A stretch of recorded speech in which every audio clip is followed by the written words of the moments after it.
All right, welcome to the Explainer. Today, we're jumping into a really fascinating simulation that puts a popular retirement rule through the ultimate stress test. We're going to see what happens when two totally different strategies go head to head over 25 years of pure market chaos. So let's kick things off with the big one. A question pretty much everyone asks at some point: is $1 million really enough to last you through retirement? It's that magic number we all hear about, but can you count on it? You know, for decades, the go-to answer has been this thing called the 4% rule. It's a simple rule of thumb, really. You take out 4% of your savings the first year you retire, then you adjust that dollar amount for inflation every year after that.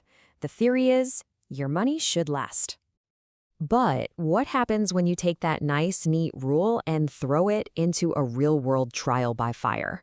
I'm talking about retiring at the worst possible moment, right on the brink of the dot-com crash. Okay, so here's the setup. We're going to follow two retirees. They both start with $1 million on January 1st, 2000. Now, the first retiree sticks to the classic playbook, a balanced 60-40 portfolio. 60% stocks, 40% bonds. The second retiree, they go a different route. 100% stocks, but specifically chosen to generate a ton of dividend income to live on. And believe me, their 25-year journey is going to be anything but a walk in the park. They're going to have to weather the dot-com implosion, the great financial crisis of 2008, and then ride the massive bull market that came after. So right out of the gate, bam, they get hit with the dot-com bust, and it hits hard. You can see here, after just 3 years of taking out money and watching the market tank, both of their balances are down significantly. The all-stock dividend portfolio, well, it's more aggressive, so it actually fell even further.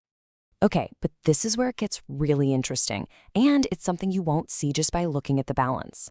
Even though the dividend portfolio's value on paper dropped more, the actual cash, the income from dividends, it was more than enough to cover all the living expenses. And this is so important. They never had to sell a single share while prices were low. And just when they thought they were in the clear, the next big one hits, the 2008 financial crisis. And once again, you can see that extra volatility in the dividend strategy. Since it's all stocks, its value took a steeper dive. A 33% drop from its peak, compared to just 25% for the more conservative 60-40 mix. But here's the thing. After making it through two of the absolute worst market crashes in modern history, something amazing starts to happen. As the market finally recovers after 2009, their paths don't just split. They diverge in a way that is honestly hard to fathom. Just look at this. By the end of 2013, the dividend portfolio didn't just recover, it exploded. It shot past $2.5 million. And don't forget, this is after they've been withdrawing money to live on every single year. And it just keeps going. The growth starts to feed on itself. By the end of 2019, that balance has more than tripled again, soaring past $8 million. The compounding is just in full-blown overdrive at this point. I mean, this is almost hard to wrap your head around. By the end of 2023, it's doubled again, hitting nearly $17 million. From the absolute depths of two market crashes, this strategy has just built an incredible amount of wealth. Okay, so that brings us to the big question, right? After a quarter century of living expenses, of market chaos, what's the final score? Where did our two retirees end up? And, wow, here it is, the final reveal. This 60-40 portfolio, it did its job. It provided the income, and it kept the original $1 million intact. You'd call that a success. But the dividend strategy? I mean, just look at that number. Over $27 million. That's not just a little better, it's a completely different universe. So you're probably asking, how on earth is that even possible? Well, the simulation points to this one super powerful engine that was driving the whole thing. They call it a compounding engine, and it's pretty brilliant. Here's how it worked.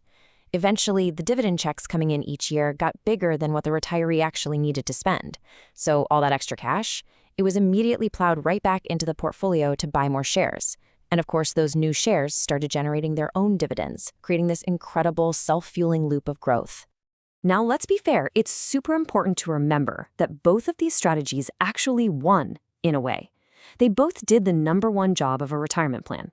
They provided a steady, inflation-adjusted income for 25 years straight, paying out over $1.4 million each. Neither one ever ran out of money. Okay, now before you go and totally rethink your entire retirement plan, we have to hit the brakes and talk about some really important caveats here. This was a look back at history. It's absolutely not a prediction of the future. It also assumes a perfect world with no taxes or fees, and it used a very specific hypothetical group of stocks. Real life is always a bit messier. So look, this explainer isn't meant to be financial advice, not at all. But it does raise a pretty fascinating question, doesn't it? It challenges a rule of thumb that's been around forever and leaves us with something to think about. Is your strategy built to survive the markets of the past, or is it ready for whatever the future is going to throw at us?